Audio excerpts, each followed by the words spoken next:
नारद के मुंह पे नारद जैसी बात कही, बड़ा अच्छा किया नारद तुमने जो कामदेव जीत लिया। और महात्मा के लिए कौन सी छोटी बात है कामदेव को जीतना है। नारद बोले हाँ प्रभु देखो तुम समझ गए, तुम समझ गए कोई छोटा काम किया, बहुत बड़ा काम किया। उठे और चले गए। लेकिन भगवान इधर अपनी माया दिखाने लगे। एक बड़ा सुंदर नगर बसाया, जिस नगर के राजा हुए हैं शीलनिधि, और उन्हीं के घर में एक लड़की पैदा भई जिसका नाम पड़ा विश्वमोहिनी। अब घमंड दूर करने को, अब लड़की जवान हो गई, और जब लड़की जवान हो गई तो शीलनिधि ने अपनी बेटी का किया स्वयंवर। स्वयंवर, लड़की अपने पति को स्वयं ही बरे, उसे कहते थे स्वयंवर। और गंधर्व विवाह किसे कहते हैं? बोले गंधर्व विवाह उसे कहते हैं जिसे आजकल कहते हैं लव मैरिज, प्यार में शादी। उससे पहले गंधर्व विवाह कहा जाता था। तो शीलनिधि ने किया स्वयंवर। उस स्वयंवर से ज्यादा नहीं, मात्र 2 दिन पहले ही नारद वहीं से निकलते हुए गए। तो देखा कि नगर बड़ा बढ़िया है, चलो राजा से भेंट करें। अब नारद को चिन्ह कहाँ है, अब पहुंच गए शीलनिधि से मिले। तो शीलनिधि ने बड़ा सम्मान किया। आइए बाबा जी, बड़े अच्छे समय पे आना हुआ है आपका। कल परसों हमारी बेटी की शादी है, अब आप आई गए हो, तो क्या हमारी बेटी का भविष्य बता सकते हो? नारद बोले बिल्कुल पागल, बुद्धि खराब है तेरी। सुना नहीं तूने मेरे बारे में? बच्चा बच्चा जानता है, मुझसे बड़ा कोई विद्वान है क्या? और जब हम कामदेव को जीत सकते तो क्या दिन दिशा नहीं बता सकते? अरे बुला लड़की को अभी बता रहा हूं। उधर से विश्वमोहिनी को बुलाया, लेकिन कैसी थी वो भगवान की माया। पर लड़की इतनी सुंदर थी, इतनी सुंदर थी, जो नारद लड़की की चेहरा की तरफ देखा तो पलक चलाने का ध्यान ही भूल गए, चेहरा पे चकोर बन गए। सोचने लगे परमात्मा इस लड़की की भाग्य रेखा बड़ा सुंदर है, इसकी शादी जिससे भी होगी वो अमर हो जाएगा और दुनिया भर में उसे कोई हरा नहीं पाएगा। अब मैं महात्मा बन के नहीं जीना चाहते, अब मैं तो शादी करेंगे। वो शादी करेंगे तो इसी लड़की से करेंगे। वो इस लड़की से शादी नहीं भाई तो हम जिंदगी में जिएंगे नहीं, क्योंकि हम बाल ब्रह्मचारी हैं। कौन बताए भविष्य की बातें? अब नारद अपने ही भविष्य में घूम गए। ऐसा ही नहीं भक्तों, तो छोड़ कर हाथ बेटी का नारद चले, वो दिल में बातें छुपी की छुपी रे।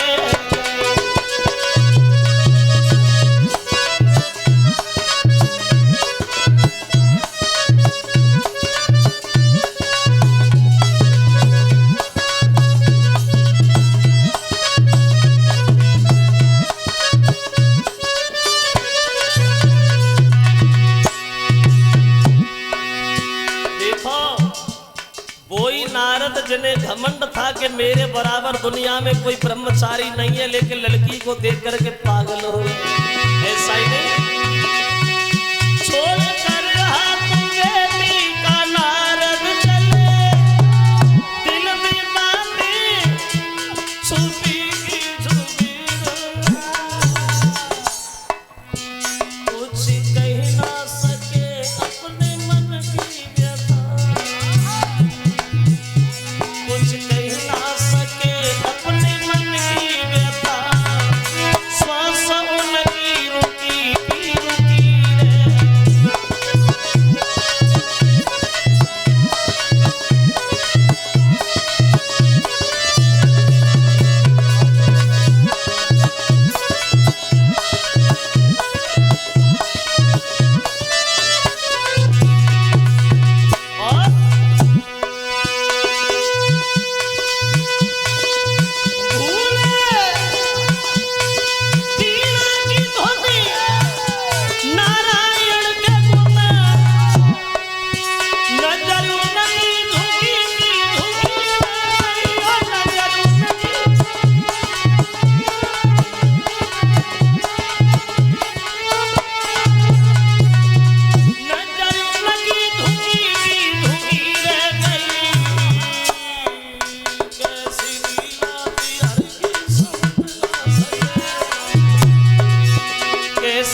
मतलब है भक्तों, लड़की के सौंदर्य को निहार करके नारद पागल हो गए।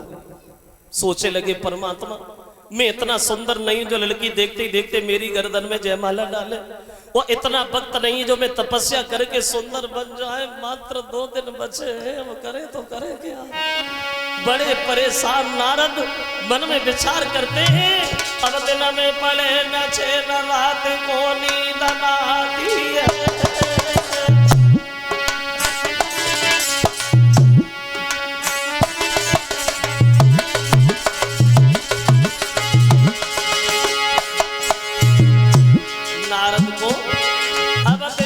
पले न छे न रात को नींद न आती है।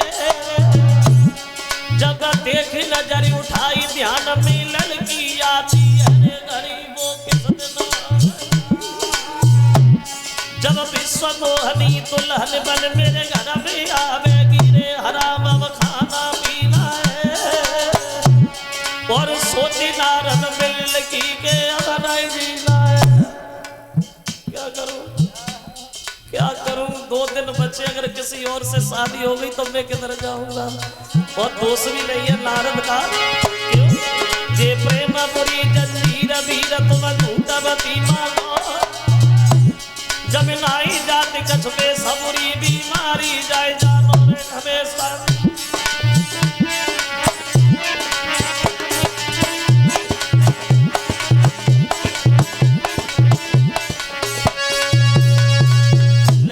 देख के नारद बड़े व्याकुल हो रहे।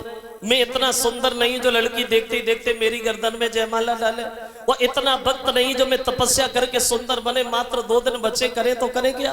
अब तो नारद बड़े व्याकुल हैं, बड़े परेशान हैं। अब नारद के दिल में आया चलो भगवान के पास चलते और भगवान से रूप मांगेंगे और उनसे कहेंगे आप मुझे सुंदर बना दो। अब नारद ने मन में सोचा अगर भगवान के पास चलोगे तो बड़ा देर लगेगी, चलो भगवान को ही बुला लेते हैं। अब भगवान का ध्यान किया, पहुंच गए नारद के सामने भगवान। और जो भगवान को नारद ने देखा तो नारद दोनों हाथ जोड़ के खड़े हो गए, प्रभु आज ऐसा कोई काम करो जो काम मेरे हित में हो। जय विधि होए ना तहित मोरा, ऐसा काम कर दो जो काम मेरे हित में हो। भगवान बोले वही होगा जो तुम कहोगे, क्या करें। तो नारद जी बोले महाराज आप हमें सुंदर बना दो, वो इतना सुंदर बना दो, इतना सुंदर बना दो, इतना सुंदर बना दो जो भी मेरी ओर देखे वो देखता ही रह जाए। क्या? हाँ हम सुंदर बनना चाहते। भगवान बोले ये कौन सी बड़ी बात है, हम तुम्हें सुंदर बना रहे। अब नारद ने भगवान सुंदर बनाने लगे नारद को। अब इतना सुंदर बनाया, इतना सुंदर बनाया, शरीर तो सुंदर बना दिया लेकिन चेहरा बंदर का बना दिया। शरीर सुंदर और चेहरा बंदर का।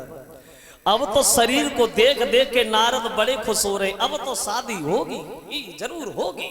जैसे ही हम स्वयंवर में जाएंगे लड़की मुझे देखेगी, भागेगी, लोग पकड़ेंगे फिर भी नहीं मानेगी और भाग करके मेरी गर्दन में जयमाला डाल देंगे, लोग तरसते रह जाएंगे। नारद शादी करके धीरे से निकले आएंगे। अब शरीर दिखाई दे रहा, चेहरा दिखाई नहीं दे रहा। अब पहुंच गए ना, दरबार लगा है, स्वयंवर है, सबसे ऊंचे से सिंहासन पर नारद विराजमान हुए।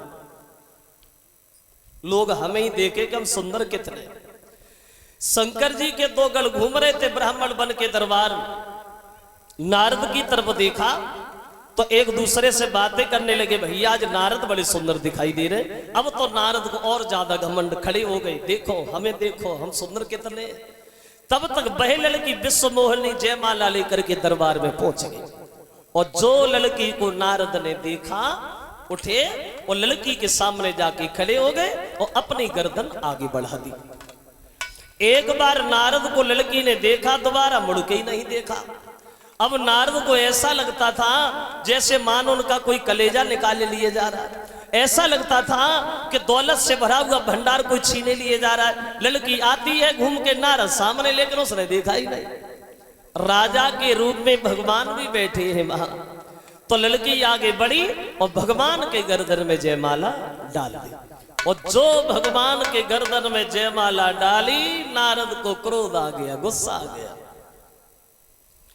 पागल है ये लड़की, भगवान ने से रूप तो दे दिया लेकिन बुद्धि देना भूल गया, बुद्धि नहीं दी।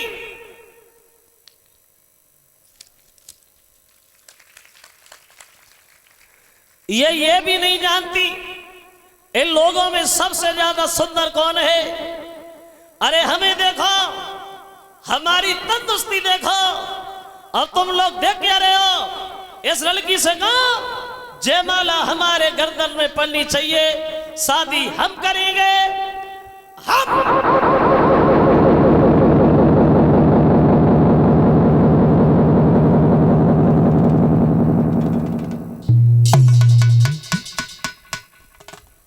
तब हरिगन बोले मुस्काई, और निज मन मुकुट विलोक हो जाई।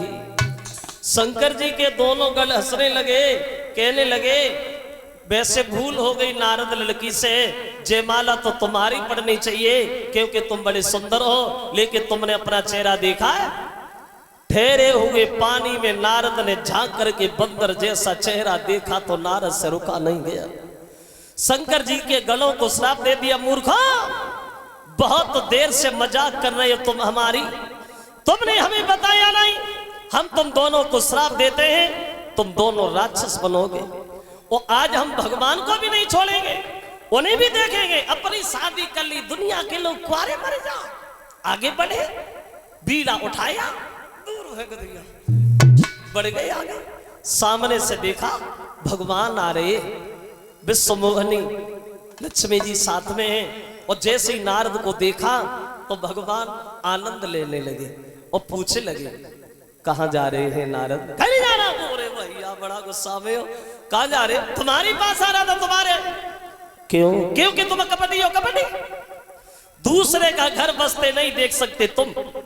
जिंदगी में पहली बार शादी करने का विचार बना, अकेले शादी तुमने नहीं होने दी। तुमने, तुम्हारी बातें, तुम्हारी करामातें हमें पूछो कोई नहीं जानता। समुद्र का मंथन किया तुमने, तुमने कराया मंथन, मणि खुद ले गए, शंकर जी को पागल बनाया, उन्हें जहर दिया, देवताओं को अमृत पिलाया, राक्षसों को शराब पिलाई, लेकिन तुमसे कोई कहे कैसे? हमें पूछो तुम्हारी बात है। गुस्सा में नारद और बोले परम स्वतंत्र और नसर पर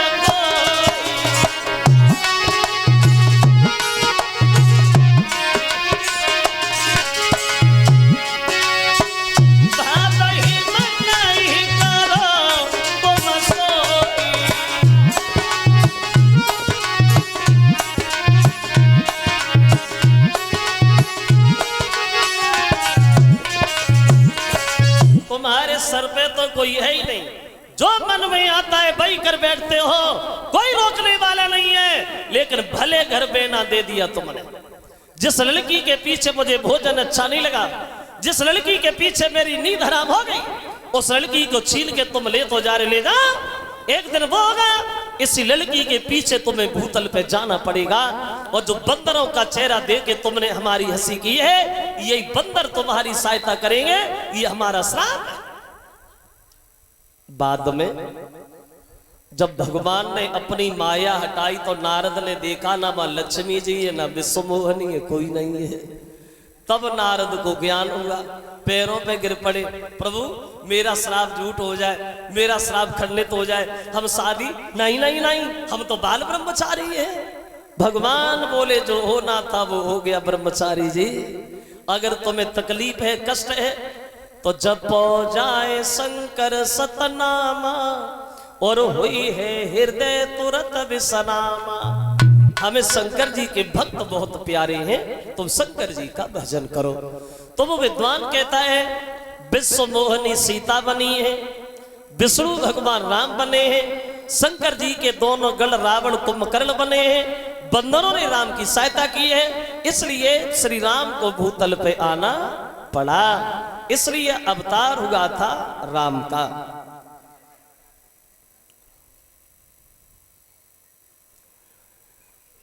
ये 500 रुपया हमारे करीब आए हैं। ये रीना यादव पूर्व प्रधान, ये बैंक, उन रीना यादव प्रधान जी की तरफ से ये 500 रुपया हमारे करीब आए हैं। कामना करते हैं भगवान समाज में सम्मान और दीर्घ आयु प्राप्त होती रहे। ये 100 रुपया हमारे करीब आए हैं और 50 रुपया हमारे ढोलक मास्टर रवि के लिए और बाबा जी के लिए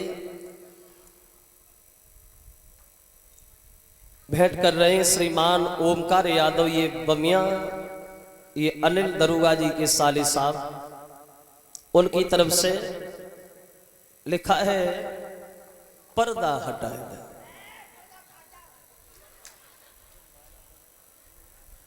किधर लगी है पर्दा? हाँ चलो देखेंगे। गीत ये बड़ा है, इसमें बहुत समय लगता है।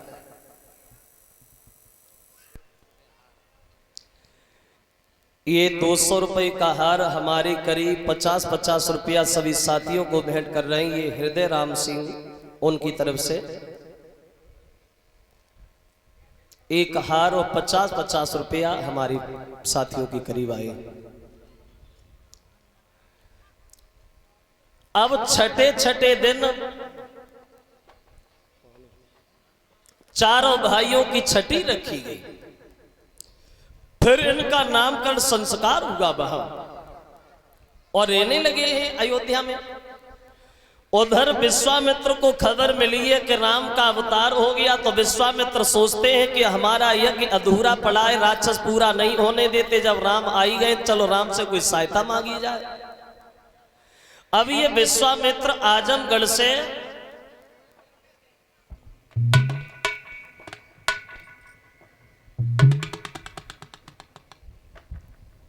और अयोध्या में पहुंच गए, दशरथ जी से मिले। तो दशरथ बोले प्रभु कुछ दान चाहिए? बोले हाँ। क्या चाहिए? बोले हमें धन दौलत की आवश्यकता नहीं है अवध नरेश, हम दान के रूप में तुम्हारे 2 पुत्र मांग रहे हैं, राम और लक्ष्मण को तुम हमें दे दो। राम लक्ष्मण को लेने आए। जब ये सुना तो दशरथ जी की आंखों से आंसू निकले आया। क्षमा करना गुरुदेव, अगर तुम्हारी इच्छा है तो पूरी अयोध्या का राज्य आप हमसे मांग लो। जितनी हमारी घर में दौलत भरी है पूरी दौलत आप मांग लो, लेकिन राम लक्ष्मण को हम आपको नहीं दे पाएंगे, क्योंकि हमने बुढ़ापे में अपने बच्चों की सूरत देखी है। और विश्वामित्र से दशरथ बोले कि मेरे जीवन के दोनों, मेरे जीवन के दोनों और सहारे न मांगो,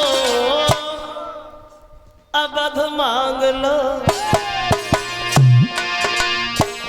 अवध मांग लो, राम प्यारे न मांगो, अवध मांग लो।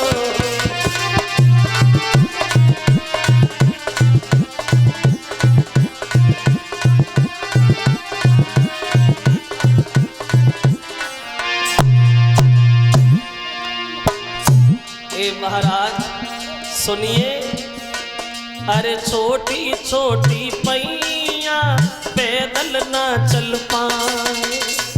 अभी छोटे हैं राम, अरे छोटी छोटी पैया पैदल ना चल पाए। छोटी नरम कलैया धनवा ना धर पाए।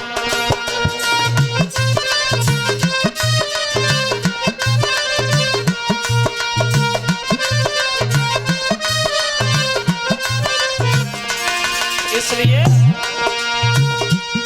मेरी नैया के दोनों,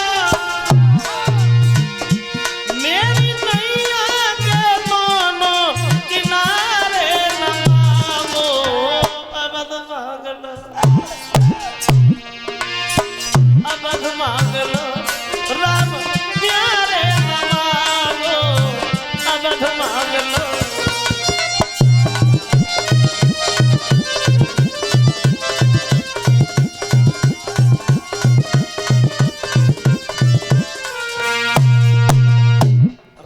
लक्ष्मण को ना मांगो, जो इच्छा हो वो मांगो। तो विश्वामित्र दशरथ को समझाने लगे, दशरथ सुनो, जिन्हें तुम साधारण बालक समझ रहे हो, ये कोई बालक नहीं है, भगवान इनका अवतार हुआ है, पृथ्वी को हटाने को आए हैं श्री राम। इसलिए मेरी बात मानो, मोह जाल में न पड़ो, तो इन्हें हमारे साथ भेज दो। तो बोले महाराज अगर मानते नहीं हो तो ले जा, लेकिन हमारे बच्चों का ध्यान जरूर रखना। तो दशरथ से विश्वामित्र बोले हम इनका क्या ध्यान रखेंगे, ये तो दुनिया का ध्यान रखने वाले। आगे बढ़े, राम लक्ष्मण को लेके चले आजमगढ़ के लिए विश्वामित्र। तो रास्ता में जम्भासुर की पत्नी ताड़िका से भेंट भई राम की। तो राम ने विश्वामित्र के कहने से जीवन में पहली बार और पहले बार से उस राक्षसी ताड़िका का वध किया है वहां। अब ताड़िका का वध करके आजमगढ़ में पहुंच गए। विश्वामित्र यज्ञ शुरू कर देते हैं और राम लक्ष्मण यज्ञ की रक्षा करने के लिए धनुष बाण लेके खड़े हो जाते। और जब यज्ञ शुरू हुआ, स्वाहा स्वाहा की ध्वनि जब राक्षसों के कानों में पड़ी, तो यज्ञ का विध्वंस करने के लिए राक्षस भाग खड़े हुए आजमगढ़ में। तो राम लक्ष्मण तो खड़े ही यज्ञ की रक्षा करने, बोले आओ बड़े, हम तुम्हारे ही तो चक्कर में खड़े हैं, आ जाइए। अब हुआ ऐसा कि स्वाहा स्वाहा की ध्वनि सुन के अब राक्षस सभी उमड़ आए।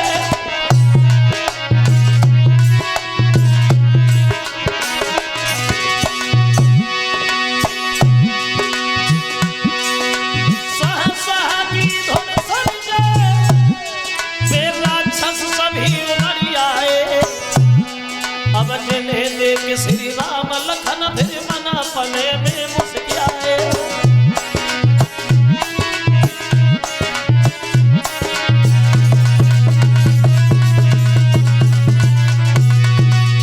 वो दशा बनी पतझड़ के मौसम में, जैसे वृक्षों से पत्ता झड़ते हैं, त्यों ही श्री राम के मानन पे राक्षस गिरते हैं।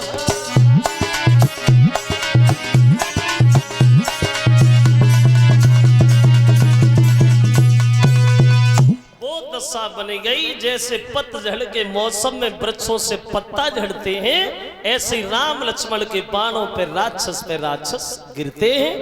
ढेर लग गया राक्षसों का। रावण का मामा भी आया मारीच वहां। तो उसने देखा ये तो बड़े पहलवान बलवान बहादुर बच्चा, इनसे लड़के जीत नहीं पाओगे, बिना मतलब में मारे जाओगे। तो वो आकाश में उड़ गया। तो राम ने देखा, सोचा भी इसे मारना ठीक नहीं है, हमें इसका काम आगे लेना है। तो उस मारीच के ऐसा बाण मारा जो आजमगढ़ से 400 कोस दूर जाके गिरा, हाथ पैर झाड़ करके भाग गया, भलारा जान बची। यज्ञ संपन्न कराया। अब इधर विश्वामित्र का यज्ञ संपन्न करा के और राम लक्ष्मण रहने लगे हैं आजमगढ़ में। राम लक्ष्मण तो आजमगढ़ में रह रहे हैं। और अब इधर देखते हैं थोड़ी देर जनक के घर में। जनक पाठ महिषीय जग जानी और सिया मात के ले जाए बखानी। जनक के घर, ये जनक के पिता थे हर्ष रोमा। और हर्ष रोमा के घर में 3 औरतें थीं, सौभागा, सदा और सर्वदा। इन 3 औरतों से 10 लड़का पैदा हुए थे, जिनमें जनक सबसे बड़े थे। जनक के एक लड़का था जिसका नाम था लक्ष्मी निधि, और इनकी एक लड़की थी जिसका नाम था सीता। तो इन सीता ने एक दिन वो काम कर दिया जो कभी कोई बहादुर नहीं कर सका। कौन सा काम? इन जनक के घर में एक शंकर जी का धनुष रखा था धरोहर में। और ये धनुष इतना वजनीक था, कभी कोई बहादुर इसे हिला नहीं पाया। लेकिन एक दिन सीता ने उस धनुष को उठा लिया। बचपन में 5 साल 5 महीना 7 दिन की उम्र में उठा लिया। ये धनुष दधीच महात्मा की रीढ़ की हड्डी का बना हुआ था, पिनाक की हड्डी का। और ये धनुष कब बना? बोले ये धनुष तब बना जब एक बार देवताओं के गुरु बृहस्पति देवताओं से नाराज हो गए तो राक्षसों को मौका मिल गया। बोले जब गुरु ही नाराज है तो इनकी सहायता कौन करेगा। तो धावा बोल दिया देवताओं के ऊपर। तो इंद्र ब्रह्मा जी से जाके रोया, बोले प्रभु कुछ उपाय बताए, राक्षसों भेजे कैसे हो। तो कहने लगे एक काम करो, दधीच महात्मा के पास चले जाओ, उनकी तपस्या करके इतनी हड्डियां शक्तिशाली बन गई हैं जो एक वज्र का काम करेंगी। अगर तुम्हारे मांगने से हड्डियां मिल जाए तो तुम वहां चले जाओ। अब देखो इंद्र अपने मतलब को हल करने के लिए राजा से भिखारी बन गया, अपने मतलब को हल करने। और देखो ये 7 दिन का संसार सिर्फ 7 अक्षरों पर ही टिका है, अपना मतलब, अपना मतलब। जब तक हमारा तुमसे मतलब है तब तक पीछे पीछे घूमेंगे, और जब मतलब निकल जाए तुम अपई घरे, हम अपई घरे, हमें क्या करना है। एक कवि कहता है, अरे मतलब के बिना कोई ना किसी का है प्यारा, मतलब के बिना।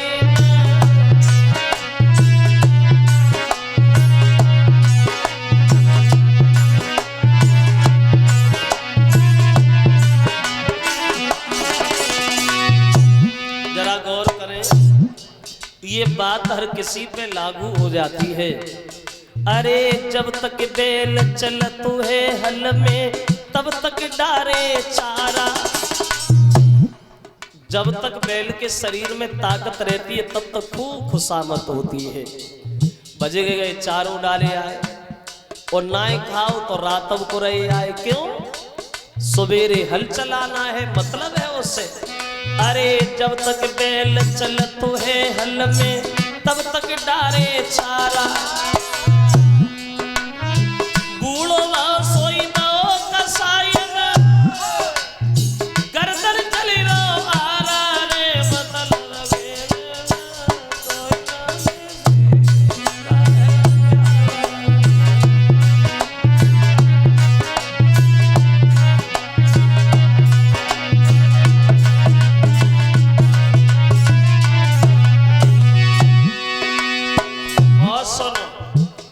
सास से कहे डुकरिया और दे दी जब करारा।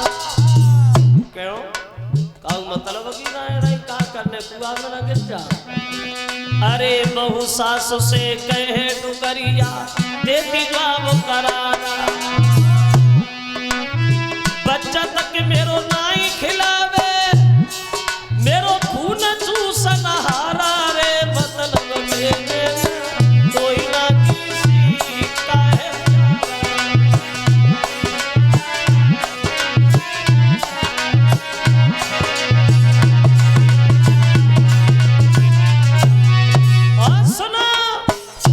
बन के ज्ञान सीख ले, भेद भाव ले सारा। तब तक गुरु की बड़ा सेवा होती है जब तक चेला का मतलब रहता है। और जब मतलब निकल जाए फिर मुड़ के भी नहीं देखता, हमें क्या करने, मरो ना, हमें क्या करने। अरे चेला बन के ज्ञान सीख ले, भेद भाव ले सारा। जब सेवा को मौका लागे सोई अंगूठा करे सारा रे, मतलब के बिना कोई ना किसी का है प्यारा। इसलिए अब वो सोच समझ ले बंदे, मन में करो विचारा। अरे अब हम सोच समझ ले बंदे, मन में करो विचारा। कहीं प्रकाश हरि नाम जपो तेरो खिलाफो छगो द्वारा रे, मतलब के बिना कोई ना किसी का है प्यारा।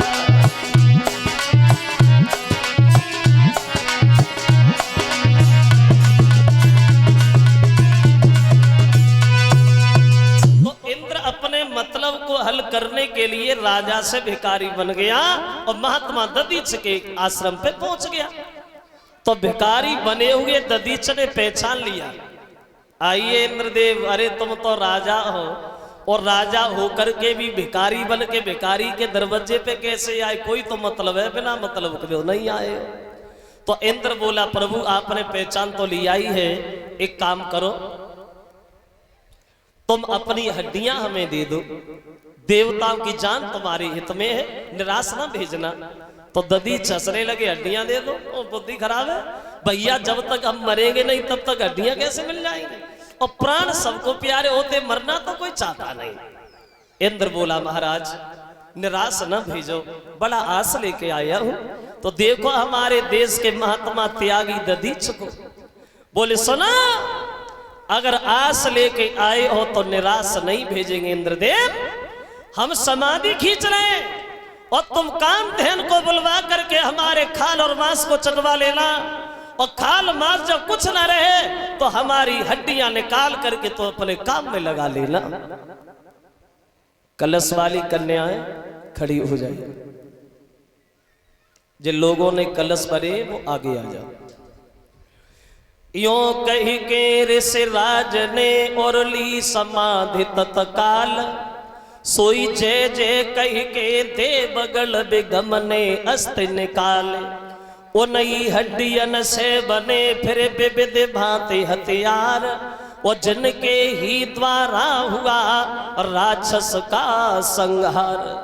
उन ददीच महात्मा की हड्डियों से तरह तरह के औजार बनाए गए हैं श्रोता बंधुओं, जिन पे देवताओं पे विजय पाई गई। एक वज्र बना था जो इंद्र को दिया गया था, दो धनुष बने थे, एक धनुष विष्णु भगवान को मिला था और एक धनुष शंकर जी को दिया गया था।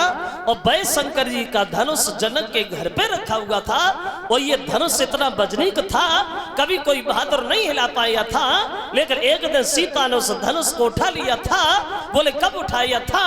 बोले तब उठाया था जो सीता की मृत्यु 5 साल 5 महीना 7 दिन की तब उठाया।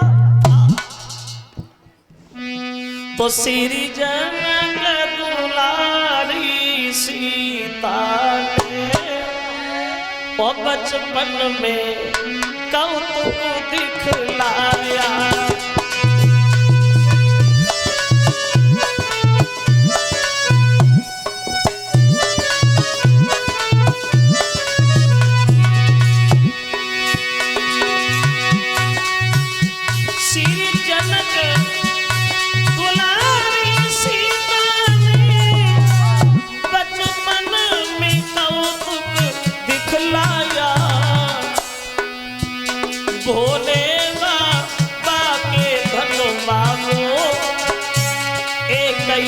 हाथ से उठा लिया।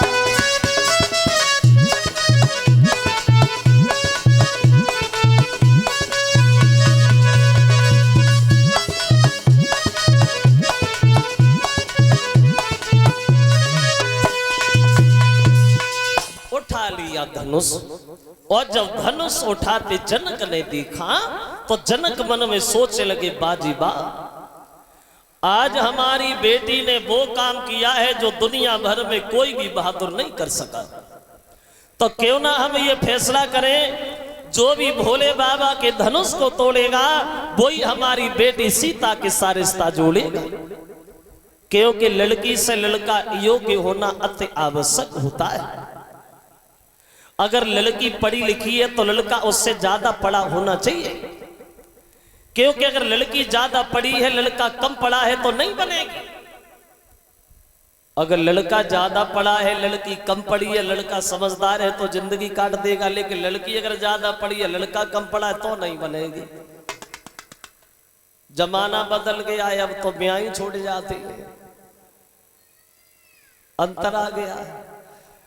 जैसे विवाह शादियों में हम लोग कुंडलियां मिलवाते ना, कुंडली निकलवाते लड़का लड़की की। एक दिन हमारी बुद्धि में आया लड़का लड़की की कुंडली ना निकलवाई जाए, लड़का और लड़की की कुंडली कोई जरूरी नहीं है, लड़की की सास की कुंडली बहुत जरूरी है। क्योंकि सास और बहू में कम बनती है। अब जनक ने दरबार में जाकर के सबसे कहा, देखो भैया आज हमारी बेटी ने वो काम किया है जो दुनिया भर में कोई नहीं कर सका। चारों तरफ ये खबर भेज दो, जो भी भोले बाबा के धनुष को तोड़ेगा वही हमारी बेटी सीता के साथ रिश्ता जोड़ेगा। अब ये खबर चारों तरफ भेजी गई है। अब बहादुर लोग भाग खड़े हुए जनकपुर के लिए, धनुष तोड़ने के लिए, सीता जी से रिश्ता जोड़ने के लिए। लंबी भीड़ लग गई। खबर मिली विश्वामित्र को आजमगढ़ में कि सीता का स्वयंवर है। बोले राम यहाँ क्या करोगे, चलो स्वयंवरी देखे आते। बोले चलो कि चलो, और चल दिए। कब चले? कुआर के महीना की शुक्ल पक्ष की द्वादशी वाले दिन चले प्रभु श्री राम। देखिए पपा करके खबर स्वयंवर श्री जनक राज के धाम चले। अब कुआर शुक्ला द्वादश को, अब कुआर शुक्ला द्वादश को गुरु के संग में श्री राम चले।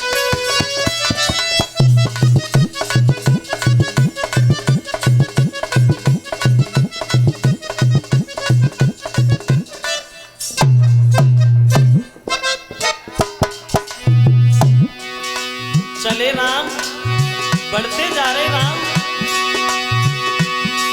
पाखर के खबर स्वयंवर की, पाखर के खबर स्वयंवर की श्री जनक राज के धाम चले। अब कुआर शुक्ला द्वादश को गुरु के संग में श्री राम चले।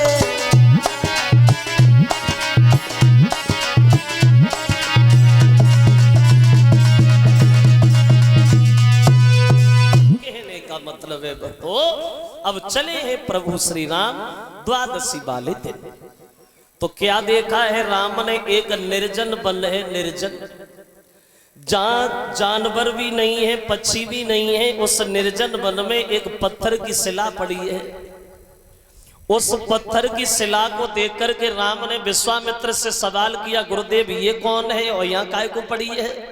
बोले राम ये है गौतम ऋषि की पत्नी अहिल्या, जो वर्षों से तुम्हारे चरणों के धूल के इंतजार में पड़ी है। बोले अहिल्या है, लेकिन पत्थर की काय को बनी गई? बोले इनके पति ने श्राप दिया राम। क्यों? सुनो, ये अहिल्या जो थी ये देखने में बहुत सुंदर थी। तो एक बार ये बाग में फूल तोड़ने गई तो इंद्र ने इसे देख लिया। तो अहिल्या को देख करके इंद्र पागल हो गया और मन में सोचने लगा ये तो मेरी पत्नी होनी चाहिए थी, काम आत्मा के चक्कर में पड़ी गई। फिर मन में सोचा चलो मेरी पत्नी नहीं बनी तो क्या होगा, हम इससे मिलेंगे जरूर, इससे छल जरूर करेंगे। लेकिन मिले कैसे? महात्मा जी तो पूरे दिन घर में ही रहते, अगर घर खाली हो जाए तो ठीक है। फिर मन में सोचा वो गंगा स्नान करने जाते तब घर खाली होगा, तब चलेंगे। फिर दिल में आया वो तो सुबह को जाते, कहीं रात में चले जाए तो बढ़िया रहे। अब बैठा बैठा सोच ही रहा है, तब तक चंद्रमा आ गया। क्या सोच रहे इंद्र भैया? बोले कुछ नहीं चंद्रमा, थोड़े उलझ गए उलझन में, आज रात को तुम हमारे साथ चले चलो।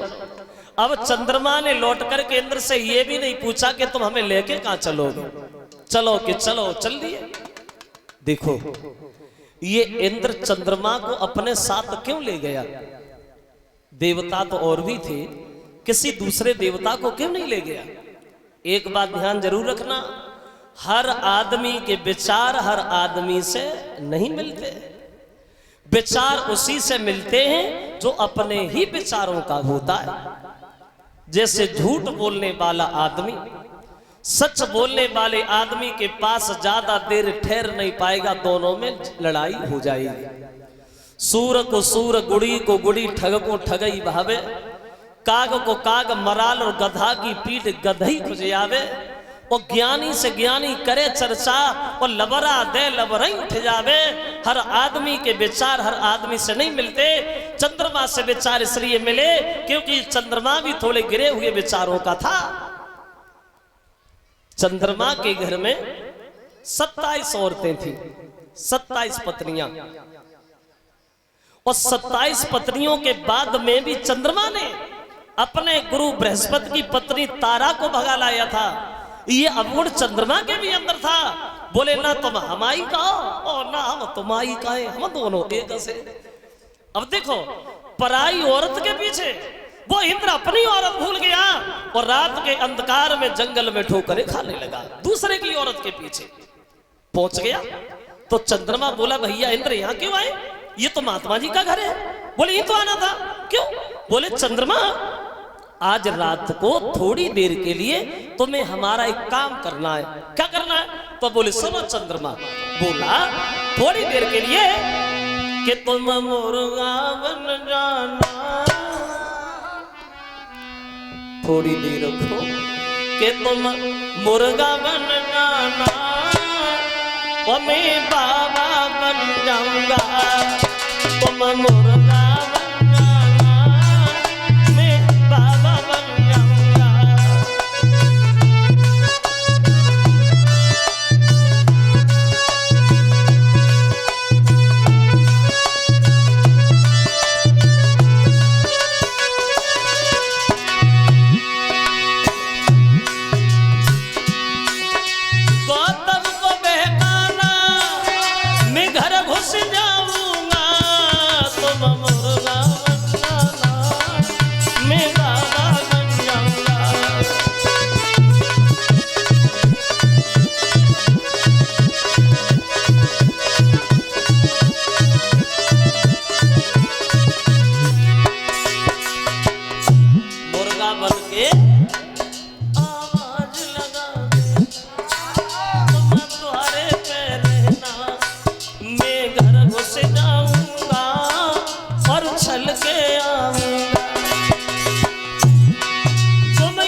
बन के आवाज लगाओगे। महात्मा जी सोचेंगे सवेरा हो गया और वो गंगा नहाने चले जाएंगे और हम अहिल्या से छल करने में सफल हो जाएंगे।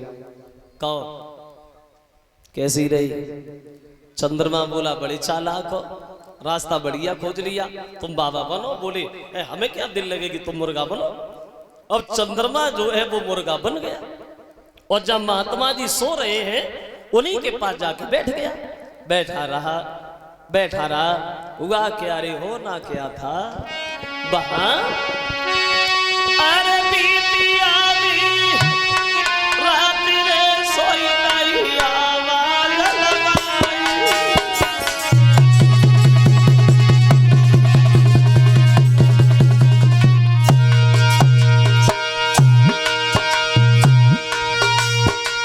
अरे बीती आवी रात रे सोई नहीं आवाज लगाई।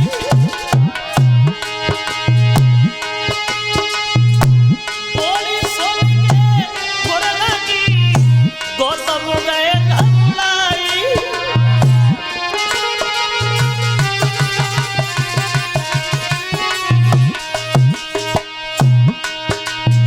जो चंद्रमा ने आवाज लगाई, महात्मा जी उठ के बैठ गए। सवेरा हो गया। अरे आज बड़ा जल्दी सवेरा हो गया।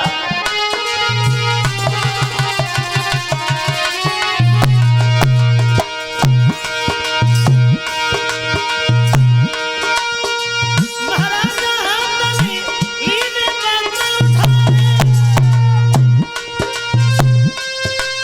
और गंगा नहाई बेटी गौतम लीनी सीधा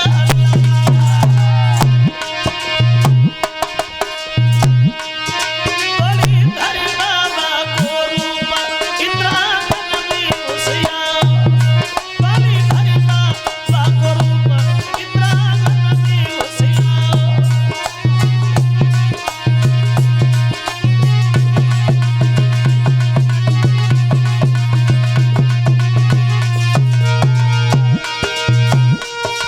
आंगन में घुसिया, इंद्रागन में घुसिया।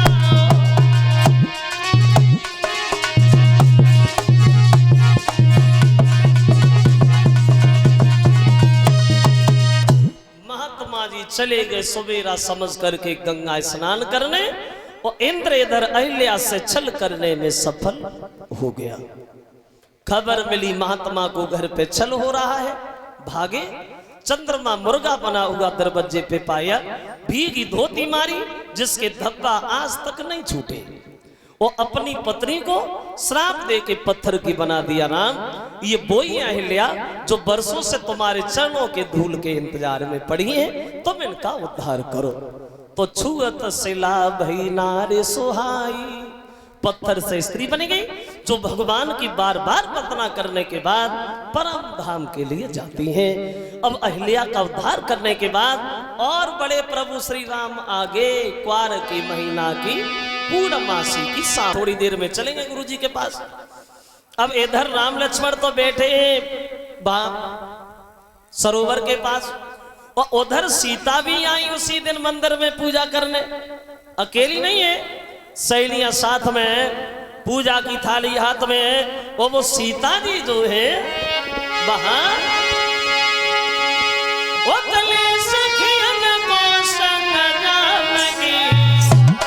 वो फूल बाग में आई, वो बगिया के बीच में बैठे राम लखन को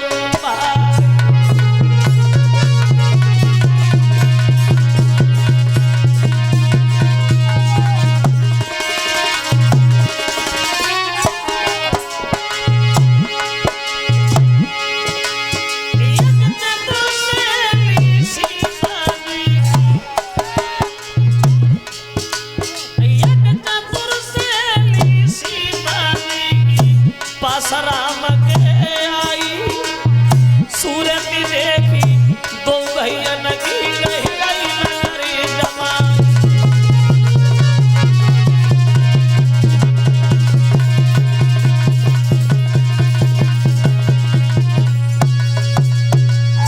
आई मंदिर में सीता पूजा करने।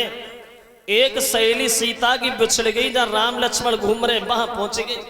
और जब राम लक्ष्मण को देखा तो उन्हीं पर वापस गई और सीता का हाथ पकड़ के बोली, सहेली सीता आज ऐसा लगता है जिनका हम बरसों से नाम लेते आए, ऐसा लगता है जिनका कीर्तन गुणगान करते आए, वही प्रभु श्री राम आज हमारी बगिया में आए। और बोली चला गुइया राम बगिया में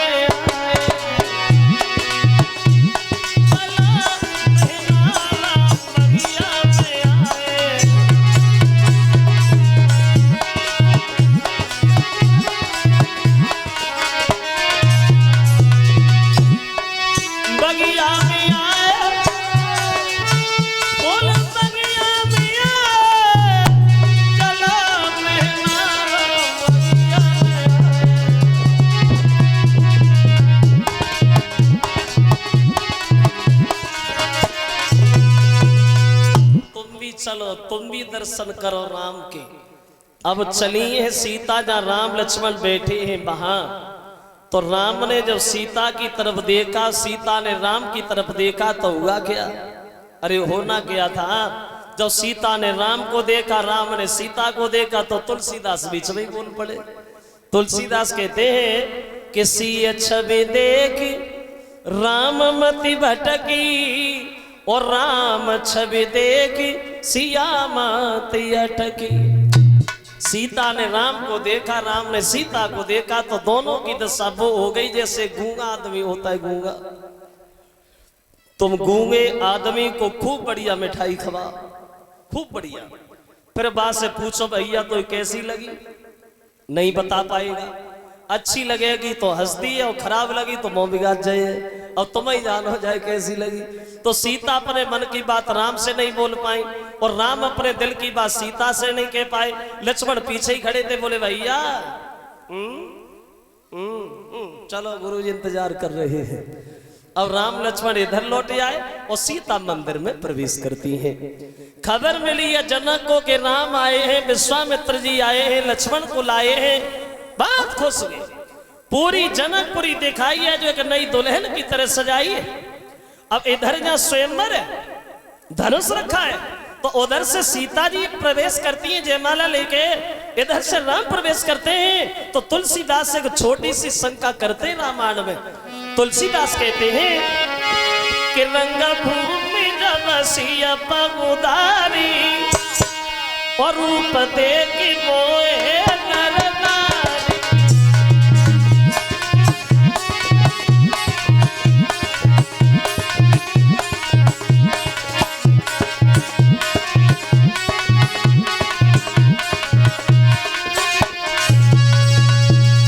तुलसीदास बोले जब सीता ने उस रंग भूमि में कदम रखा तो उनकी सुंदरता देख करके स्त्रियां भी मोहित हुई और पुरुष भी मोहित हुए।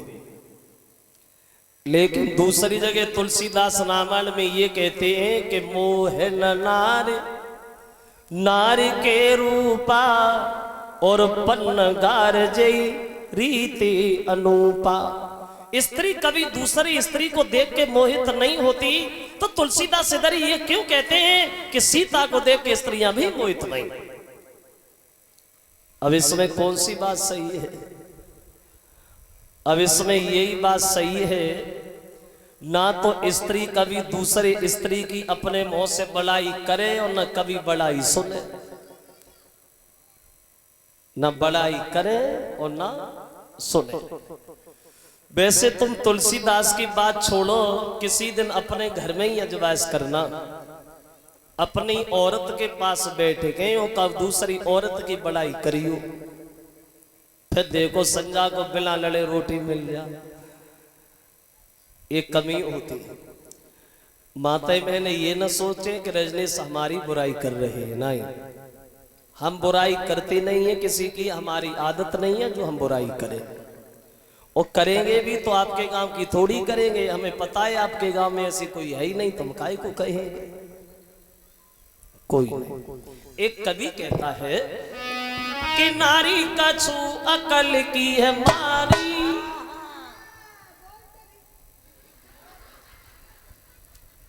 ज्यादा नहीं है, आप लोग ये सोचो ज्यादा है थोड़ी है। अरे नारी कछु अकल की है मारी, वो इनमें अब गुण वो तुहर।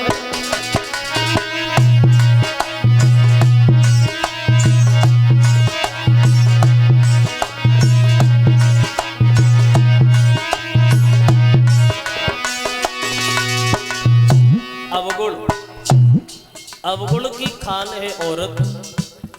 आजकल की कोई बात नहीं है, आप लोग ये सोचे लगो आजकल की कह रहा हूं, नहीं नहीं नहीं, आजकल की स्त्रियों में कोई अवगुण है ही नहीं, तुम काहे को कहे, कोई है। इनकी बात छोड़ो, पुरानी बात देखो। उन तीनों देवियों ने जब ये सुना अनसुईया बहुत बड़ी पतिव्रता है, तो नींद तो उन्हें ना आई। देखो लक्ष्मी पार्वती जी चिन्ह दिल में लाई, और लेना परीक्षा अनसुईया की, और तीने पति बढ़ाई बाने पलना में लय नारी नमे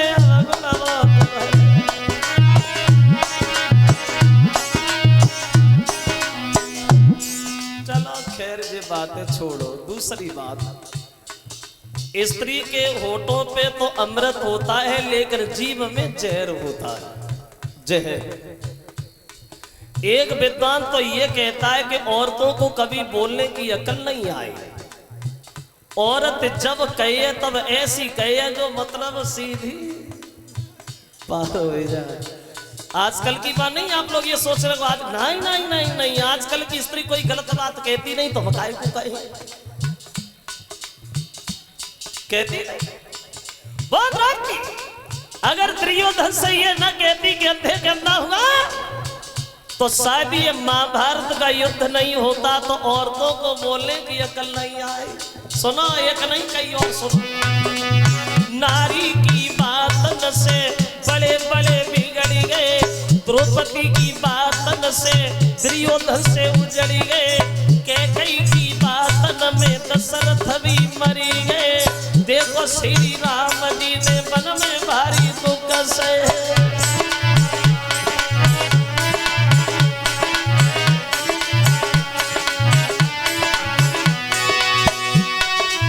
नारस्य ज्ञानी जो नारी के पीछे घूम गए, बड़े बड़े तैरन वाले वो भी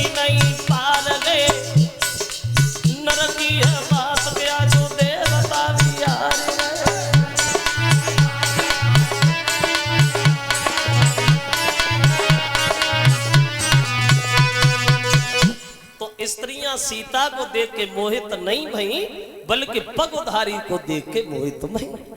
पगुधारी किसे कहते हैं? बोले पगुधारी कहते हैं प्रभु श्री राम। भृगु ने छाती में लात जो मारी, और तब से नाम पड़ो पगुधारी।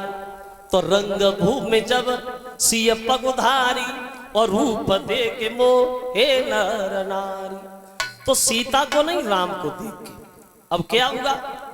बहादुर लोग जाते धनुष तोड़ने के लिए, दांती पीस पीस के ताकत दिखाते हैं, फिर लौटे आते हैं।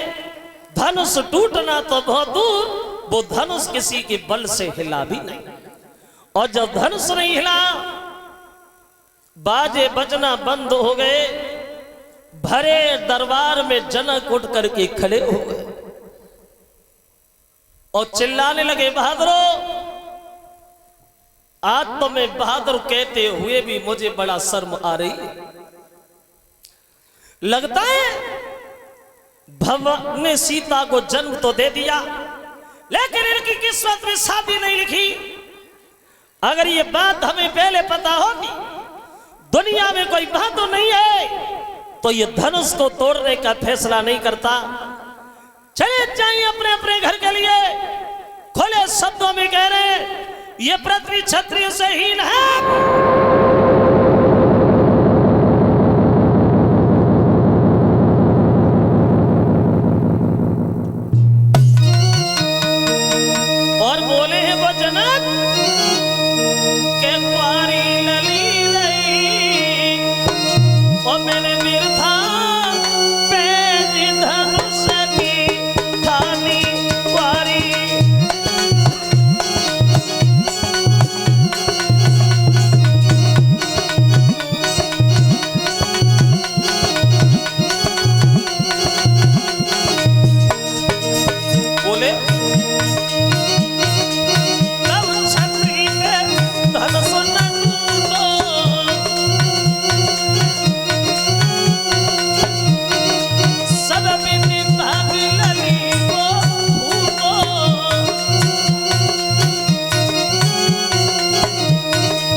ये पृथ्वी क्षत्रिय से हीन है।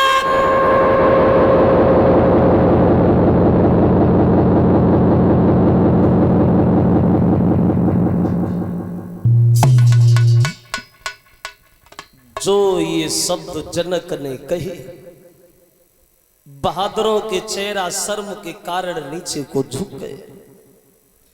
लेकिन शेषावतारी लक्ष्मण से नहीं रुका गया।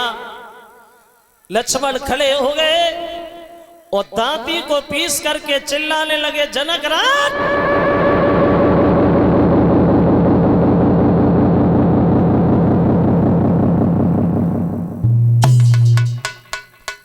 क्या कह रहे हो? ये बात कहने से पहले तुम्हें 1000 बार सोच लेना चाहिए था। ना ये पृथ्वी कभी छत्र सही थी और न है और न कभी भविष्य में होगी। धनुष की बात छोड़ दो, कहलवा दीजिए गुरु विश्वामित्र से। अगर विश्वामित्र कहे तो सारे ब्रह्मांड को गेंद की तरह उछाल के फेंक दो, जनक राज।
विश्वामित्र से सारे ब्रह्मांड को तरह गेंद की तरह उछाल के फेंक दो जनक राज।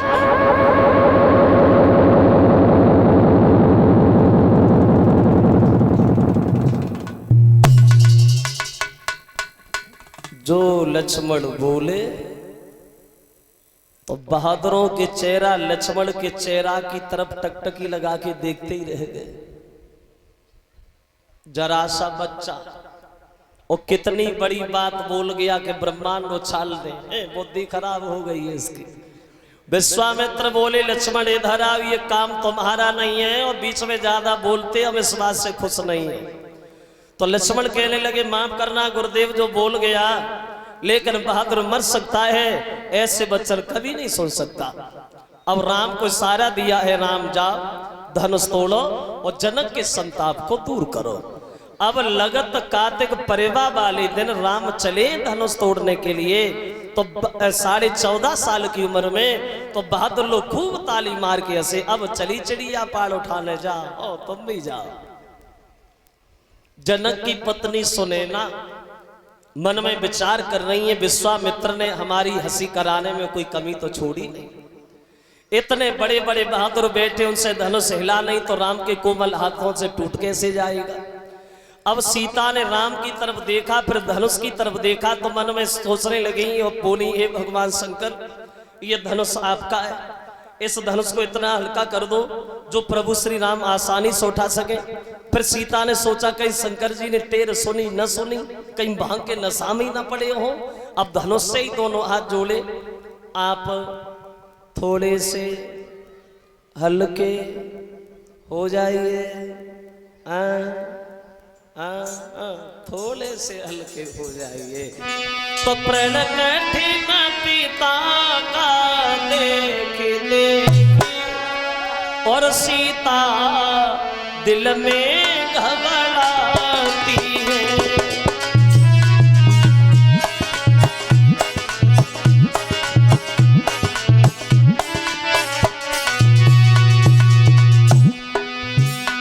जयमाला हाथ में लिए हुए देवी देवता मनाती है।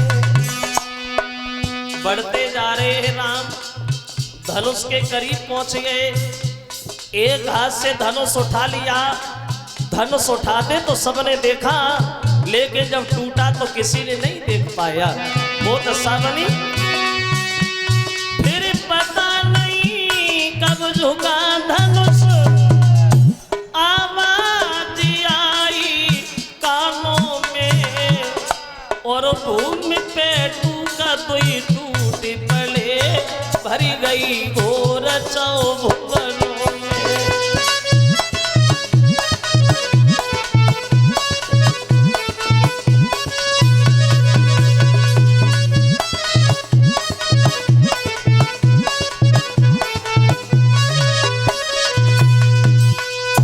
एक हाथ से धनुष उठाया, देखा सबने, लेके टूटा तो किसी ने नहीं देख पाया। आवाज, तेज आवाज के साथ जमीन पे गिर गया और जैसे ही धनुष टूटा तो जनकपुर की लड़कियां सीता से बोली, देख क्या रही है सीता जी, टूट गया, जयमाला डाल दो। अब सीता जी जयमाला डाले हुए को आगे बढ़ी, लेकिन गर्दन तक पहुंची नहीं पा रही, उचक उचक के रह जा रही है, जयमाला डाल ही नहीं पा रही है। उम्र में अंतर था। जब राम ने धनुष तोड़ा था तब राम की उम्र थी 14.5 साल की और सीता की उम्र थी मात्र 6.5 साल की। और जब गर्दन तक नहीं पहुंच पाई तो जनकपुर की लड़कियां राम से अनुरोध करने लगी, राम एक हमारा काम करोगे क्या? तो लड़कियां बोली राम के जोगी जाइयो, बोली अरे जोगी जाइयो तन कर भुवीर ओ लली मेरी बारी जोगी जाइयो।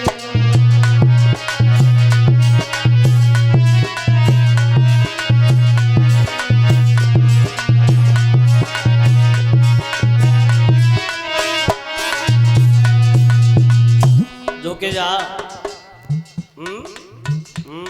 झुके जा। तो राम ने मन में सोचा भैया मजबूरी है तो झुकना भी जरूरी है, ला झुके जा रहे, हमारा क्या जा रहा है। और राम झुकवे को तैयार भये तो लक्ष्मण बीच में ही बोलना शुरू हो गए, भैया झुके रहे हो, ससुराल में शुभ हो जाएगी सामने, वो भी पहली बार। अगर आज झुक गए तो जिंदगी भर के लिए झुके रहोगे, झुकना ना है। राम नहीं झुके, सीधे खड़े हैं। तो लड़कियां बोली, झुकना पड़ेगा तुमको, झुकना पड़ेगा, झुकना पड़ेगा राम, झुकना पड़ेगा।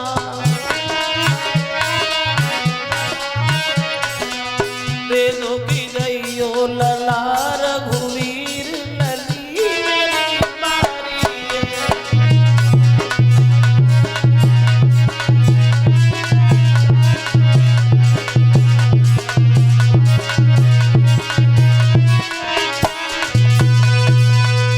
राम नहीं झुके तो लड़कियां लक्ष्मण पे बकिया के दौरे पड़ी, जयमाला कब की पहन गई होती, अकेले तुम नहीं पहनने दे रहे लक्ष्मण।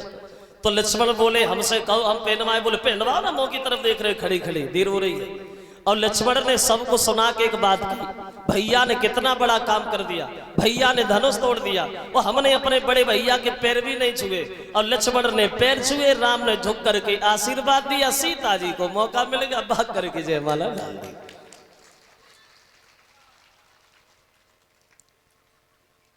और जनक बड़ा मगन है, खबर भेजी है अयोध्या में कि दशरथ जी बारात लेकर के आ जाएं, राम की शादी होनी है। अब राम की बारात सज धज करके अवधपुर से जब जनकपुर में गई तो जनकपुर में जाकर के 74 दिन जाके रुकी। कितने दिन रुकी? 74 दिन। आजकल जैसी दशा नाई अति पहले बारात में पहुंची ना पाए, तासे पहले फिर भेज दे घरों को, नाश्ता से भी कोई वास्ता नहीं। पहले हर आदमी के पास टाइम था, किसी के पास टाइम नहीं रहा।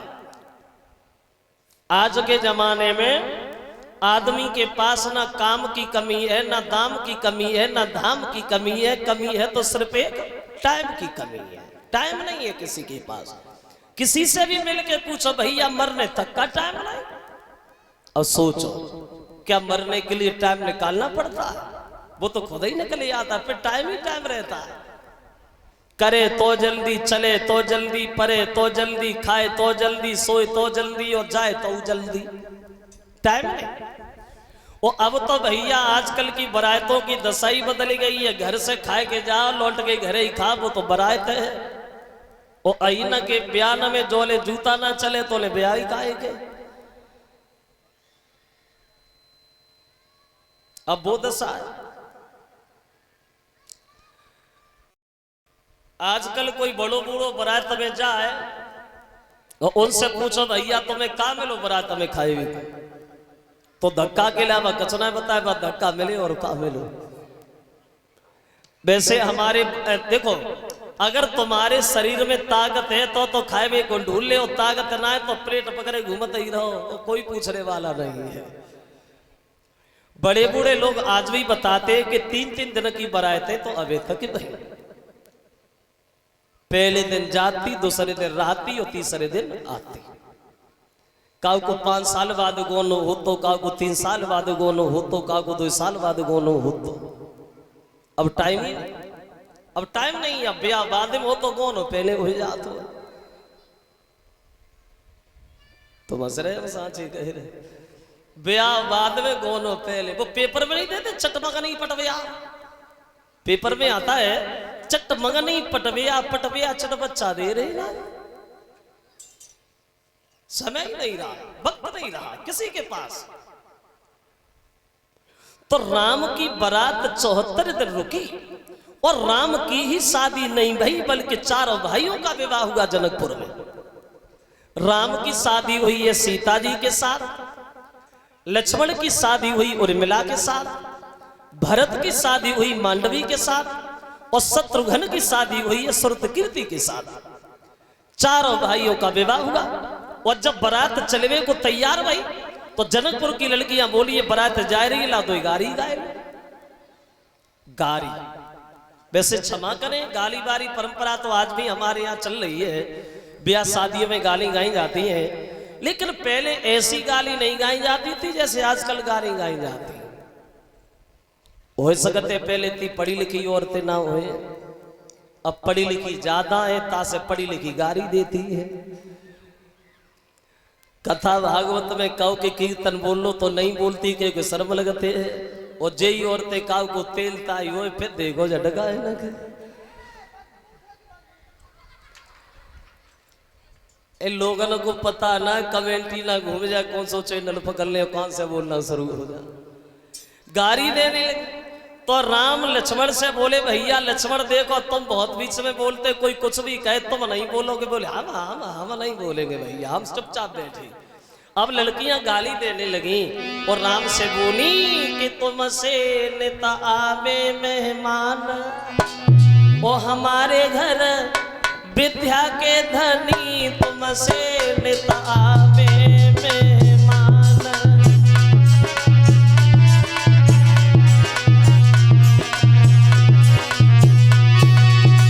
बोली लेना देना को कछुनाए हम पे हमें खाली याद, लेना देना को कछुनाई हम पे हमें खाली याद। मेरी जा बेटी की रघुबर अब लाजा तुम्हारे हाथ, सेवा तो मुँह पे कछु न बनी, तुमसे नेता आवे मेहमान।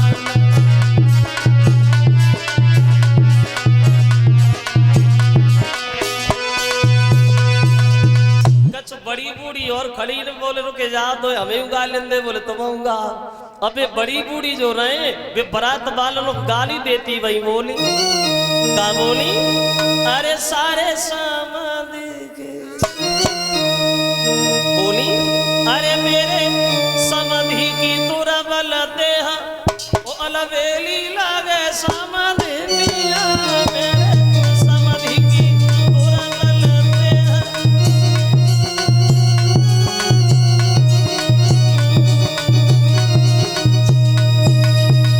एक लड़की बोली क्यों, अब भाई सब लोग चिल्ला रहे हो और बारात की तरफ से कोई बोली नहीं रहो, दूसरी बोली चुप रहा, कोई बुलवा न किया कल ही ना आए, हम बुलवाएं, बोले बुलवा। अब लड़की आगे बढ़ी और राम से बोली राम तुम्हें पता है उस अयोध्या में क्या होता है, क्या होता है। लड़की बोली क्या होता है वो हमें अच्छी तरह से पता है, क्या होता है। बोले सुनो राम, ना तकदीर से होते और ना पीर से होते, और बाबतपुरी में लड़का पैदा खीर से होते।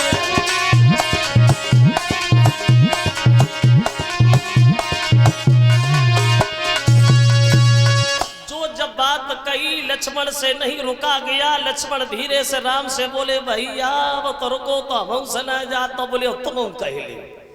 तो लक्ष्मण बोले तुमने बता दिया अयोध्या में क्या होता है, लेकिन तुम्हें ये नहीं पता इस जनकपुर में क्या होता है। बोले क्या होता है, वो हमें अच्छी तरह से पता है, सुनो।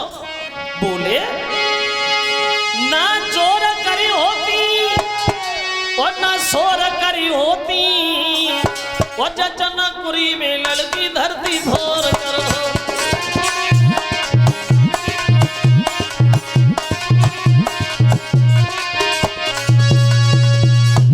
सब लोगों ने भोजन किया और भोजन करके बारात चली आई। 7 दिन रास्ता में लगे, पहुंच गए अयोध्या।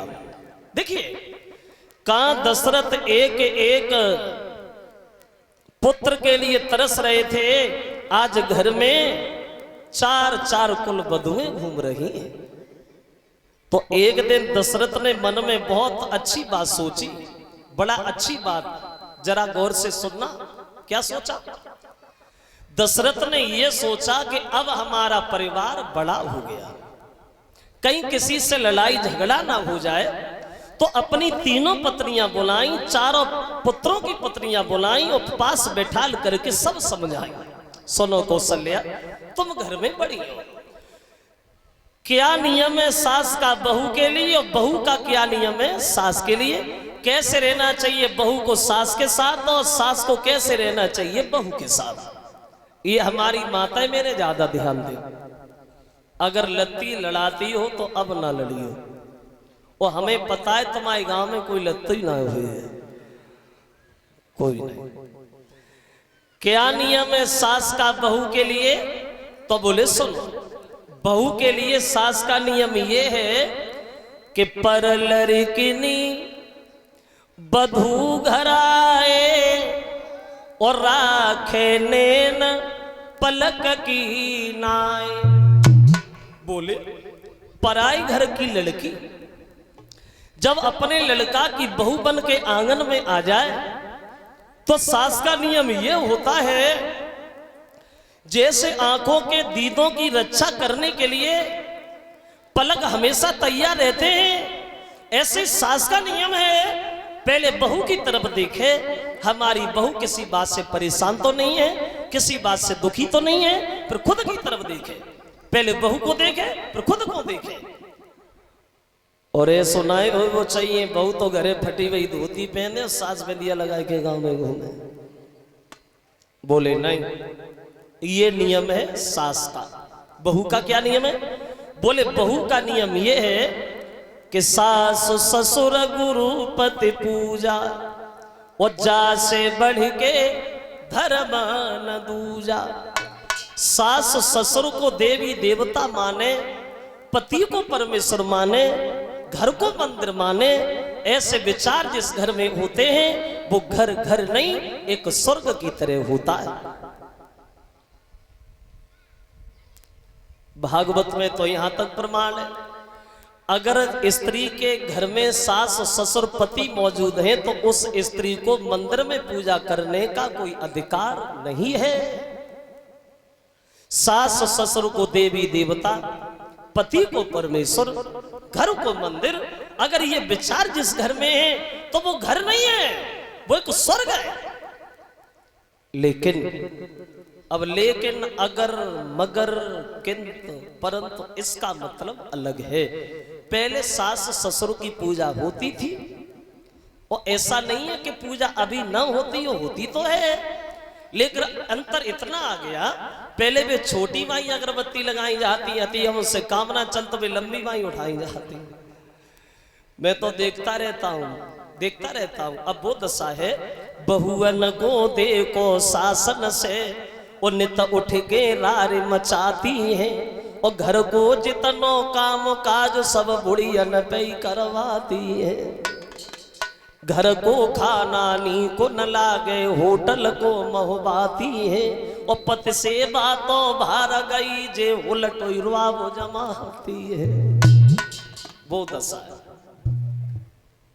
एक बात हमारी जरूर ध्यान रखना, कभी तुम्हारे घर में झगड़ा नहीं होगा, जिंदगी में लड़ाई नहीं होगी। अगर सास अपनी बहू को अपनी सगी बेटी मान ले, सास अपनी बहू को जिस दिन अपनी सगी बेटी मान ले, और बहू जिस दिन अपनी सास को अपनी सगी मां मान ले, तो उस घर में कभी झगड़ा हो ही नहीं सकता। सासों को अपनी बेटियां प्यारी हैं, लेकिन बहू बहुत खराब है, और बहू को अपनी अम्मा बहुत अच्छी लगती है, सास को जो लगते कि जाए चूल्हे में घुस दे वही ठीक है।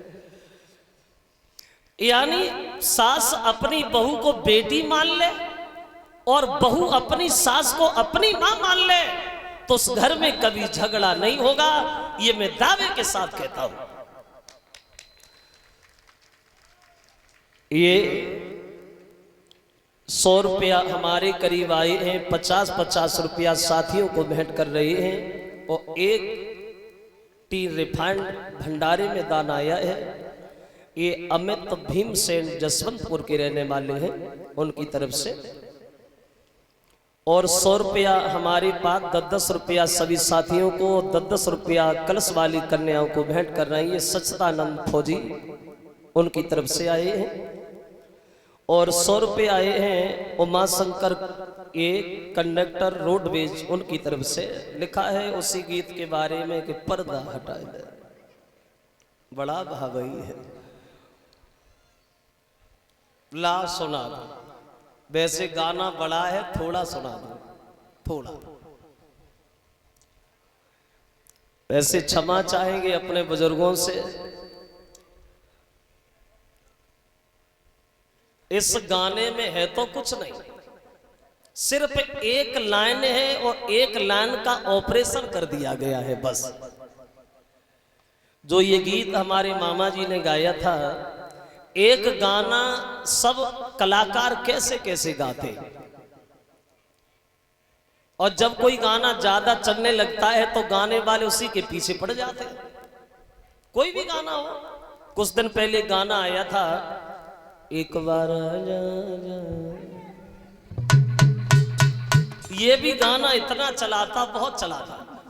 ये पुराना गीत है, हमारे बड़े बड़े लोग बैठे हैं, इनके जमाने में होगा, पहले कहीं फिल्म वालों ने गाना गाया था, फिल्म वालों ने गाना गाया, ये पर्दा हटा दे जरा मुखड़ा दिखा दे, हम प्यार करने वाले हैं कोई गैर नहीं, अरे हम तुम पे मरने वाले हैं कोई गैर नहीं। ये तो रहा फिल्म वालों का। अब ये गाना इतना चला, बच्चे गली गली में गुनगुनाने लगे। एक लड़की पढ़ी लिखी फिल्म देखने को गई तो उसे ये गाना बहुत पसंद आया। स्वामी आधार चैतन्य जी की कथा हो रही थी, तो लड़की ने जब शाम को आरती भई तो वह गाना अपनी धुन में गाती हुई बोली, क्या बोली?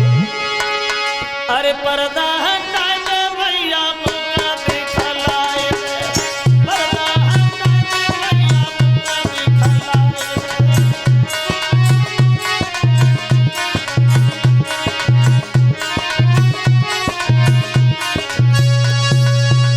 जो ये गाना सुना बाबा जी ने कि लड़की गाना तो बहुत अच्छा गाती से, तो हम भी गाएंगे। अब स्वामी आधार चैतन्य जी शाम को प्रोग्राम हुआ और वह गाना उन्हें ध्यान आ गया। अब देखो सब लोग कैसे गाने को धुनते हैं अपनी धुन में। अब कीचक बंद की लीला हो रही थी, अब बाबा जी को वही गाना ध्यान आ गया और बोले, देखिए भीम जिस समय पहुंच जाता है द्रौपदी का भेष धारण करके कीचक के पास, और जब कीचक ने देखा तो बोला, अरे तू जल्दी पर्दा हटाए,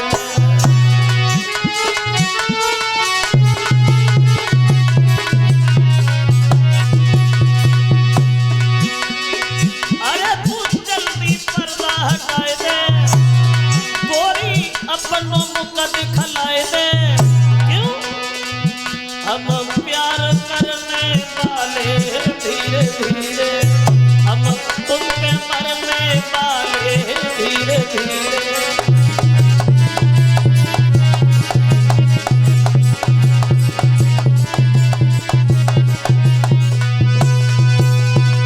गाना सुना आला सम्राट सुरजन चैतन्य जी, बोले गुरुदेव गाना बहुत अच्छा गाते से, तो हम भी गाएंगे। अब उन्होंने वो गाना लिया और अपनी धुन में धुन दिया और बोले, जिस समय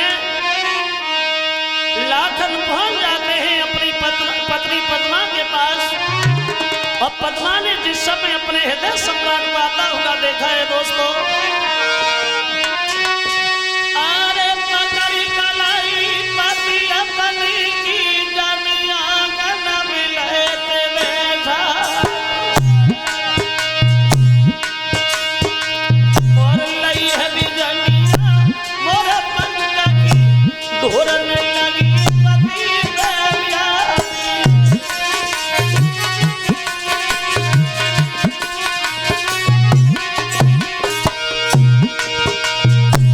गा रहे थे आला सम्राट जी, अब वही गाना ध्यान आ गया और बोले हैं,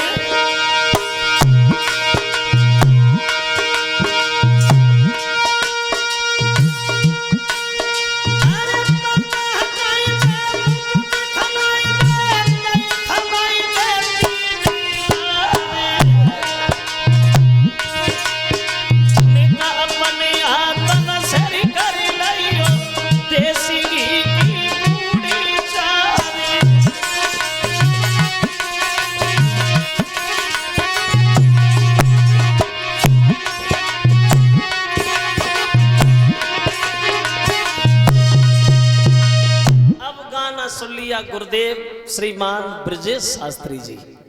अब उन्होंने ये सोचा जो सब गा रहे तो हम काय को रहे भैया, पीछे हम भी गाएंगे। और उन्होंने वह गाना अपनी धुन में धुन दिया और बोले कि पर्दा तो हटाई दे अरे मेरी रानिया,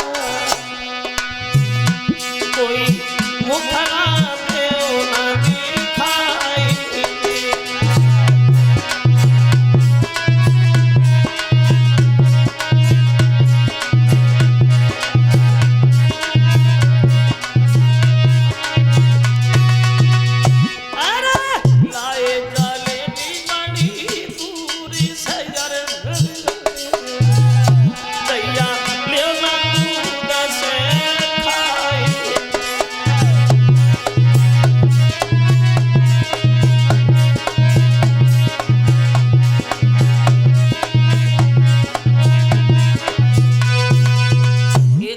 सम्राट और थे सरमन बाबू, उन्होंने भी वही गाना लिया। उन्होंने तो रोड से उतार के खड़ंजा पे डाला, खड़ंजा से उठा करके खेत में डाल लिया। अब वे वह गाना अपनी धुन में गाने लगे और बोले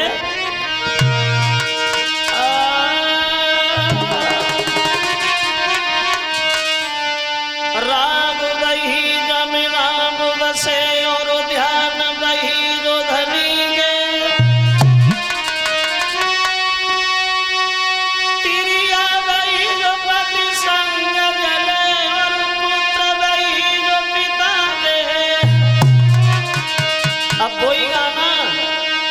बोले सूरनगढ़ में जिस समय रानी मंजा फंस जाती है तब बोला है वो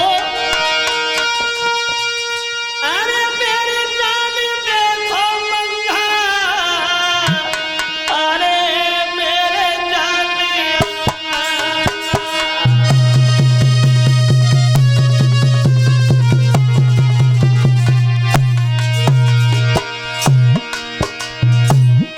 अब आ गया ध्यान सरमन बाबू को।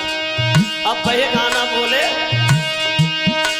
अरे पर्दा हटाई दे रनिया, तो कभी खालाई दया दया रे ताई।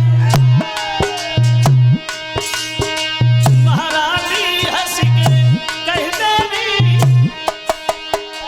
ठकुरानी हंस के कह देरी आई के भरता।